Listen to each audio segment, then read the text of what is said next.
In this video, I'm going to teach you how to regenerate Elementor CSS. So in order to do that, what we can do is we first need to head over to elementor.com. Make sure to click on this Get Started option in order to get started to your account or create a new one. Or if you already have one, click onto this login. So from in there, head over to your WordPress. We will use WordPress in order to host Elementor. So in this, head over and click onto this Get Started in order to create an account, or click onto this Login in order to log into one. I already have it, so I'll head over and then log into my accounts. Here is the website that I currently have with WordPress Elementor. What we can do is we can head over to our dashboard on WordPress, and this is what it should look like.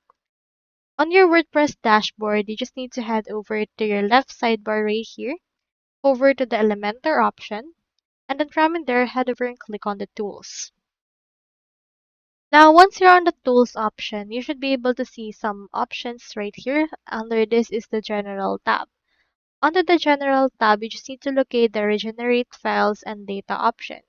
So as you can see, it's not here, so you can just head over and then put it around wherever you want it. So you can also head over to the replace URL, version control, maintenance mode, as well as website templates. You can import and the likes, but on this part, let's head over and then regenerate files by going over to that.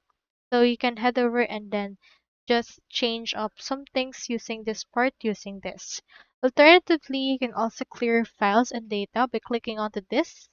What this will do is it will clear outdated CSS files and cache data or the rendered HTML, JS, or CSS assets that you currently have on your Elementor in order to regenerate it. So that's all there is today, and I hope this video actually helped you out.